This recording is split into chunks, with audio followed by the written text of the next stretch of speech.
একজন সিস্টারের যে ড্রেস সেই হয়ে গেছে, একজন পেশেন্ট পার্টির যে ধুতি পরেছিলেন ধুতি পরে গেছে, একজন লুঙ্গি পরেছিলেন লুঙ্গি পরে গেছে, এইভাবে তারা একটা ডেসক্রিপশন দিয়েছেন।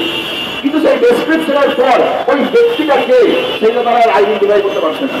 তারা কম করে 60 থেকে 65 জনকে এইভাবে ডেসক্রিপশন দিয়েছেন, কিন্তু তারা আইডেন্টিফাই করছে তাকে একমাত্র সঞ্জয় রায়। তাহলে এই কলেজেই তো আমরা পড়েছি, এই কলেজেই তো আমরা ছিলাম। আপনি আমাদের পিজিডিদেরকে বহুবার ইনভেস্টিগেশনের জন্য ডেকেছেন, আমরা ঘন্টার পর ঘন্টা আপনাদেরকে ওই দিনের পুঙ্খানুপুঙ্খ বিবরণ আমরা মিনিটের পর মিনিট 8টা 5 থেকে 8টা পরে কি হয়েছিল, 8টা 15 থেকে 8:30 অব্দি কি হয়েছিল আমরা তো রিটেন স্টেটমেন্ট দিয়ে জানিয়েছি। তারপর আপনার এই উদাসীনতা কেন? তাহলে একটা ক্লাস 4-5 ছেলে মনে করে যে ইনভেস্টিগেশনের ক্ষেত্রে এই জায়গা থেকে এইটাই যদি ক্রাইম সিন আমি বলে মনে করি, তাহলে কারা ছিল তাদেরকে আমি আইডেন্টিফাই করতে পারবো না, করবো না কেন? যদি আমার মনে হয় তদন্তের কাজ ক্ষেত্রে তাদের আমি ইন্টারোগেট করবো না কেন? কিন্তু সিবিআই করলো না।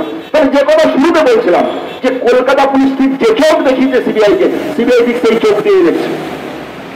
আবার যদি আপনারা দেখেন, আমরা তো নর্মাল চিকিৎসকের একজন ভাবনার জায়গা থেকে সেমিনার রুমের যে ভৌগোলিক পজিশন, সেই পজিশন থেকে বলেছিলাম যে একাধিক ব্যক্তি এই ঘটনার সাথে জড়িত থাকতে পারে। এই ছাড়া এই ঘটনা একজন ব্যক্তির পক্ষে ঘটনা সম্ভব নয়। আপনি যদি মনে করেন এই ঘটনা একজন ব্যক্তির পক্ষে ঘটনা সম্ভব, তাহলে মোটিভ কি ছিল বলুন, কি উদ্দেশ্য ছিল বলুন? কিন্তু তার প্রাইমারি চার্জশিটে তার কোনো উল্লেখ নেই। সাপ্লিমেন্টারি চার্জশিট কবে দেবে আপনারা জানেন না। তাহলে এই যে ইনভেস্টিগেশনের ভঙ্গিমা, ইনভেস্টিগেশনের যে প্রক্রিয়া, এই প্রক্রিয়া থেকে সুস্পষ্ট যে সিবিআই কাউকে না কাউকে আড়াল করতে চাইছে।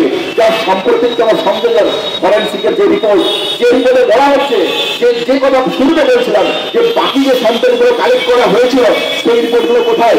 খুব তো সহজ জিনিস এটাই, যদি ওখানে একাধিক ব্যক্তির প্রেজেন্স থাকে তাহলে একাধিক ডিএনএ থাকবে।